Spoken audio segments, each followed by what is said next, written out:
Hello, Rolling Hills. How are you? All right. I can't see you, but you look good. I do know it's game day from some of the guys wearing jerseys. Good luck today. Thank you so much for having me. This is stop number 9, I believe, of a 12-school tour presented by SouthBayFamiliesConnected.org. And it's a pleasure to be here. I grew up not too far away. Went to Peninsula High School, so Palos Verdes, San Pedro, this whole area is home for me. My story, for some of those who don't know me, although I recognize a couple of the surf team members here. Way to go, boys. Hopefully there's some girls too.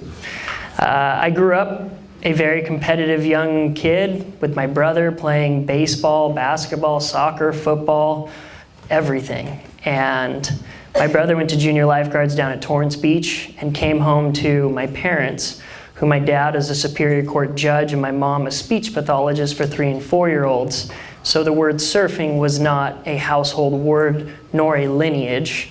It was an accident, but my parents, being as cool as they were, said, sure, you could be a surfer. And I looked at my dad, was like, wait, Chris, my older brother, he's gonna be a surfer? Cool, that means I'm gonna be a surfer. And I said, will you please take me down to Torrance and push me into a wave? And he said, sure, yeah, let's do this, you guys. And we went down to Torrance, and I caught about a 1-second horrible wave for any of you that go surfing there. But that 1 second at 10 years old, unbeknownst to me, would end up shaping the next 22 years of my life. After that wave, I was taken over by this feeling that was the best thing that I'd ever felt. And my thought process was, how can I get to the beach all the time? So during middle school, my parents began taking me every weekend up and down the California coast, doing an amateur organization of surf contests. And at 12 years old, I got sponsored by 2 brands, Volcom and Body Glove, who at that time gave me my first paycheck. And my little dream of being a professional surfer began to move. And I began to love it more and more, especially the competitive side. And we were just surfing as much as possible, although my parents said I had to do my homework before I could surf. That was mandatory. I did do okay in school somehow. As we went into high school, things got more serious with my competitive career, and I was starting to get funded to travel the world and represent these brands on a world stage. I was having funny conversations with teachers who didn't quite understand why I was going to miss a month of school and needed the schoolwork, because I had a chance at being one of the best under 18-year-olds in the world. They thought, surfing? I don't think there's a future in that. And I played a fun hardball game of showing them how much I love this sport and why it meant so much to me. During that time, I picked up more sponsors, one like Red Bull. And when I was a senior in high school, there really was a carpet laid out for me to follow the dream as a 10-year-old kid that I'd always hoped of. I was really set up to go travel on a world tour that crowns a world champion. And really couldn't have been any happier and just wanted to finish high school. During that time, we as a family had an unknown, unexpected wild card come to us. And that was that my brother had unfortunately fallen into a world of drug abuse. And one afternoon I came home, and my mom, my dad, and I were sat down by him. And it was a look of fear in his eyes, a fear for his life, the safety of his life. And he explained to us that he had gotten to a point with addiction that he couldn't make his own choices anymore and was afraid what was truly going to happen. So as a senior in high school and with my parents, our lives really stopped. And for months we sat with Chris doing everything that we could to support him along a journey of recovery, but also just to remind him how much we loved him as a family. You know, it was so hard to see, for me, the strongest, best person in the world that I knew completely struggling and helpless in life due to something that I don't believe he ever really thought it was going to go that far. As we went along this, Chris was sober. He went to a sober living house for 4 months. He had a total of 6 months sobriety. We gained all of his trust back during the times of the beast that we called it, when we had to deal with him when he wasn't sober. And we as a family felt whole again. Around that time, I had my last surf team dinner as the captain of the Peninsula High surf team. And we went and celebrated that night with all the rest of the parents and the rest of my teammates. And as we were coming home on a very windy, stormy night, we got a phone call that my brother was in an ambulance, and it was believed due to an overdose because his heart had stopped. I went home that night and sat next to our home phone. My parents went down to Torrance Memorial Hospital, and I was going to get a phone call that was going to go one of two ways. I had the hopes of it going one way, but me standing in front of you today, my brother died that night from a drug overdose for using that one last time. It still affects me to this day and is really why I stand in front of you. I like to bring a picture of him to show you guys what Chris looked like. This is his senior portrait from Peninsula High School. And I think it's nice to show the picture because when I look at Chris, it wasn't meant to be him. And it wasn't who I was told as a kid something like a drug overdose happens to. You know, we were kind of living this stigma that bad things happen to bad people. But Chris was nothing but a good person, the best person that I knew. And my family was just simply shocked. We were paralyzed. For those first 2 weeks, I really don't remember much. I didn't go to school. I didn't leave home. I had no idea what to do. And during that time, I didn't know the word for it, but you can say that I was very depressed with a lot of anxiety and just felt like the weight of the world had come upon me. And I could not push it off for the life of me. You know, it really felt like I died with him. I went down to Torrance Beach thinking that going surfing would bring me closer to him, and it ended up being the most painful part of my grief journey because I realized, the realization came over that Chris was gone. And I would never get to do something that I loved the most with him ever again. So I went home to my family and I said, look guys, here's what this is for me. I don't think I'm gonna surf again anymore. And my parents, understanding where I was mentally, where they were, it was kind of like, no worries. You know, at that time I was rated #1 in California and #3 in the whole nation. I could care less. I don't think I cared about anything at that time. If you want to say rock bottom, that's where I was. But I was forced with a choice, and I realized as much as I wanted to run from all of these emotions and all of the pain, or possibly mask it like people do with drugs, I couldn't, because that's what took my brother's life. I couldn't because we learned that we have a very addictive gene in our family. I knew nothing about addiction, and I learned far too much from his experience, but in some of us in this crowd, we are more susceptible to being an addict because of a genetic part of us. My family has it. And when I saw that drugs took my brother's life, I knew, well, I can't solve my current issue through that. But what I could do is honor him, and I could take the worst moment of my life, the loss, and turn it into something good. Because Chris, for me, and I still get choked up, I used to apologize for these emotions, and for all of you, do not ever apologize for your emotions. This is what we do. But with Chris, he was the best person that I knew, as I've said, and I said, I cannot live a negative path moving here forward through everything that he had given me, and what he had given me most was that gift of surfing. So I decided to flip the switch and take the negative, horrible feelings and turn it into something positive and honor him.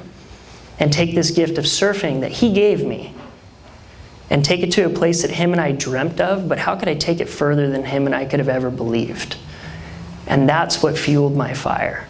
That's what turned into my secret weapon to overcome what was probably going to be a very dark, self-destructive path. So Chris Gray became my savior. And he still is. Still to this day, I use him in moments of self-doubt. But that moment showed me the power of choice. And I realized that as many mentors and everything we have around us, at the end of the day, it is our choice. And I chose to honor Chris and do everything for him. And ever since, I don't think there's been an interview that I don't mention him because of how much he still means to me. During that time, I began speaking. It was such a shock. I went to a high school and I just wanted to, A, break a stigma, right, about this bad thing happening to bad people, that accidents and mistakes happen, but there are serious consequences for certain choices in life. My brother found one of them, and I didn't want anybody to go through the lesson of all of this tragedy that me and my family had to because of his choice. We had to learn the severity of that. Chris died of a heroin overdose, which is an opioid. During that time, it was a shock to our community when he died. It wasn't something that was regularly happening. I'm sure it had happened in the past, but it was one of the first. Since then, opioids have become the #1 accidental killer in America. And to put a number to it, 135 people a day die from an opioid overdose. What happened to Chris? Moving forward into today's issue, and what I believe is becoming a national crisis, and I hope it's not an epidemic, but the numbers are moving that way, is vaping. Vaping has been marketed as harmless. Yet, since I started this tour 2 weeks ago, the number of deaths has doubled from 18 to 39. The number of hospitalized lung injuries has doubled from 1,000 to 2,000. There's nothing not harmless about this whatsoever. This marketed device is a recycled issue for me that killed 3 of my grandparents with tobacco use and cancer. But now they've marketed it to you guys in the form of something that tastes like cotton candy. This part blows my mind. What they're doing is tricking you into something that has already killed hundreds of thousands of people. But they're just turning it into something and using words like harmless. We get into nicotine. There's 2 parts of this. Nicotine is said to be a good substitute for cigarettes. Yet, in a cartridge of a nicotine vape is at least a packet of cigarettes. Nicotine is the most addictive drug that we know. That's a true fact. And when you move into the second side of this, which is THC, we get into the psychoactive part of marijuana or weed or pot or who knows how many words there are for it this day and age. THC is the #1 gateway drug to possibly moving into more and more. My brother started with alcohol and weed. Going to high school parties, having fun, making young, curious mistakes. Everything about this is harmless. When you get into THC, you start getting into the psychoactive aspect, right? You start getting into your brain. And you can literally change the way you think. You can become super paranoid. Paranoia can lead into and even invoke something called schizophrenia. Schizophrenia is a disease that is linked to suicide. So when you go down the line of all of this, we have something on our hands that is very dangerous, that is being marketed by people who know how dangerous this is, out of the fact that it might kill you, so that they can make some money. That's what hurts me. People are manufacturing such devices to young adults, teenagers, to possibly put you on a path of destruction. Now, for me, it's been hard because people say, oh, I vape because it helps me with my anxiety. And I'm like, anxiety? Man, I have anxiety. We all, maybe not all, most of us have anxiety. Most of us have depression, stress, pressure, fear of the future, regrets of the past. But how do we bring ourselves to this moment to get clarity and find just being a human? Because it is okay to not be okay. And most of us, for the most part, are not okay. I'm sure there's people in this room that have unexpected experiences like myself, that completely threw them off of their path of life. And if every day was perfect, we would have no gratitude for the good days. As humans, we're meant to face ourselves in adversity, in an unfortunate circumstance. That's where we find our growth as humans. It's kind of messed up, but that's just what it is. So what can we do during these bad days, these unexpected times? What I think needs to happen is there needs to be more of a conversation. We are human beings that need to simply talk to each other, but in a way that we could say anything we want. And that's where I bring up true friendship. Are there friends out there that you can confide in, confidentially, vulnerably, meaning with no premeditated thoughts, nothing that you're afraid to say, where you can get everything you want off of your chest because you're worried if you don't, what you're going to do instead? That's what a real friend does. They listen. They listen to you without judgment. They listen to you without blame or shame. They can sit there and listen to you and go, all right. And in return, can you be there to listen for them? Can you give them advice? Can you possibly direct them towards somewhere better, like professional help, such as your counselors here at school, programs outside of school, your principals, your teachers? There's tons of people to talk to. And it is huge, the power of letting that out of your mind and just saying it. Oh my God, I wish I did that in high school. But I want you guys to be careful in this because there are mean people out there. And when you are vulnerable and you decide to share your deepest, darkest secrets, it doesn't need to be with everyone. Because for some reason in life, there's people out there that they aren't as happy as you, they don't have the life that you do, and they're going to bring you down for it because that's their way of going about it. I consider those bullies. But because they are so insecure and unhappy with themselves, they're going to bring you down with them. That's crazy. I always say misery loves company, and there are people out there that are miserably going to go through this whole life. But I'm here to have you guys challenge yourselves on being the better person for each other, right? Because we cannot do this on our own. I've tried. Worst mistake I ever made was thinking I could live life by myself. And let it be known that asking for help is not a sign of weakness. There's going to be times during this life where we have to have help. In business, in life, in relationships, you name it, we need help. Ask. Heck yes, ask. Because there are so many worse choices to be made on our own. If talking is too much for you, which I understand, I highly recommend journaling. It's a personal thing that's between you and a piece of paper. And what we're doing here and what I'm trying to get to is getting out of your head and getting it somewhere else.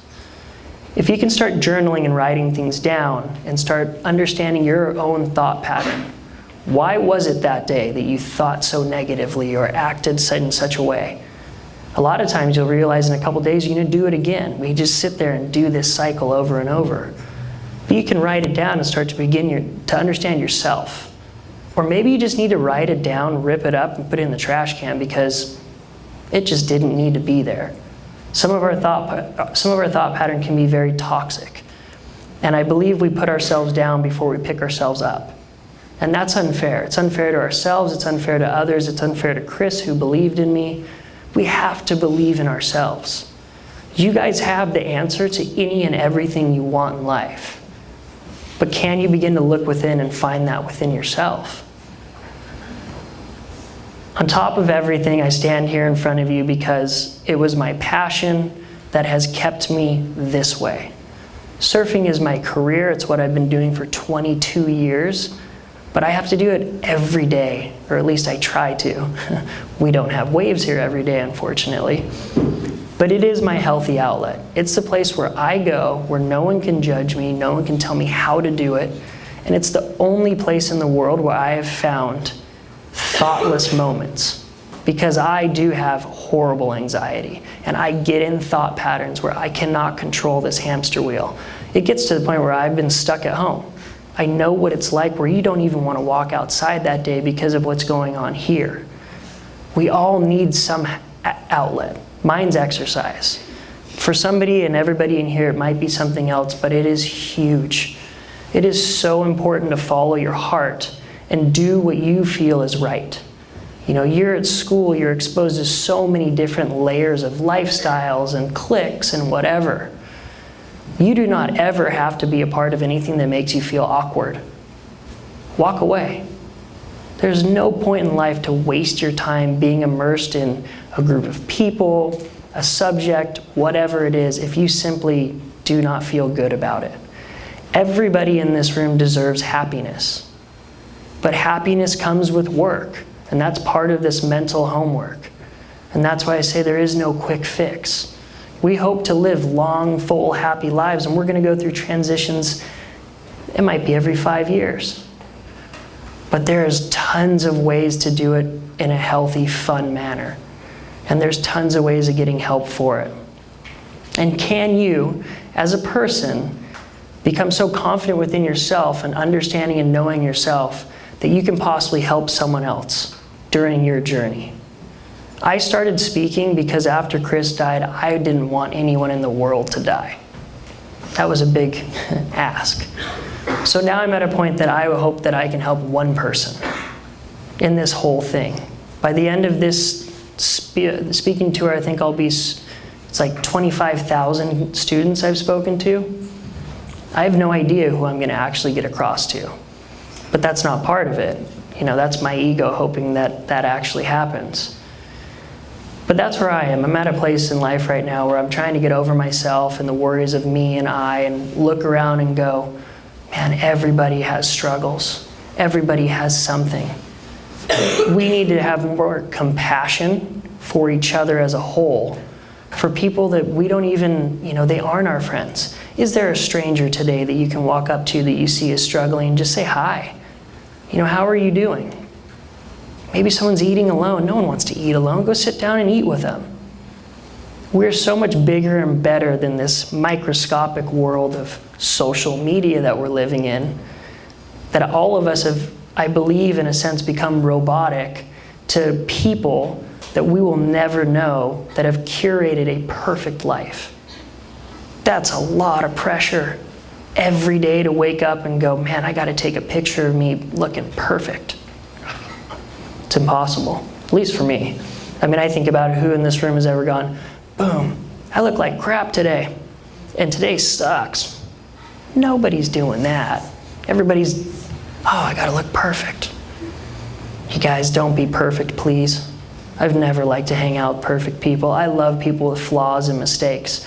We are made up of our flaws and mistakes. I would not be here today if it wasn't for my flaws, mistakes, and failures. Don't be afraid to fail.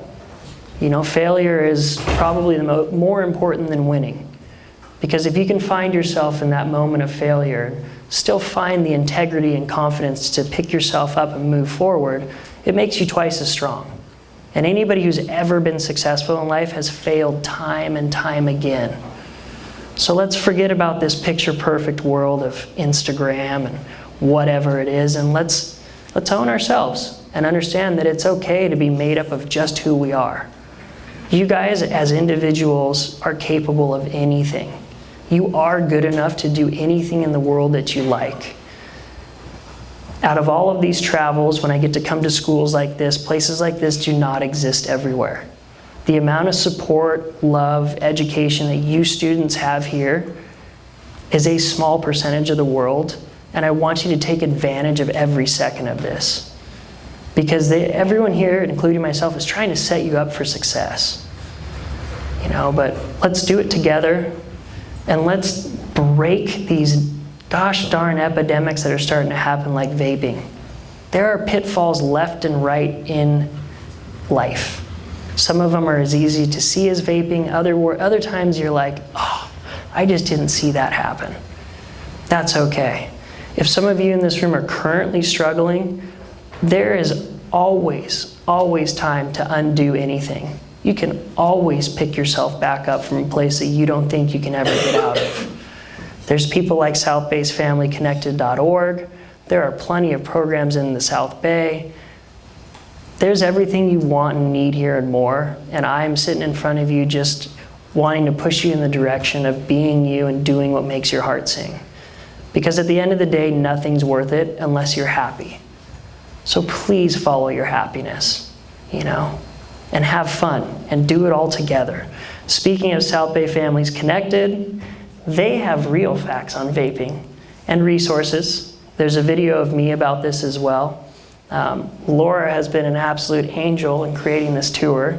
I'm not going to point her out, but her daughter is in this audience. And we have a very close community here. And dealing with Laura and what this tour has done, it makes you realize how much everybody cares about each other. And so it's been an absolute honor to do this, and I've never been to this school in my life, so thank you guys for having me, and have a nice day.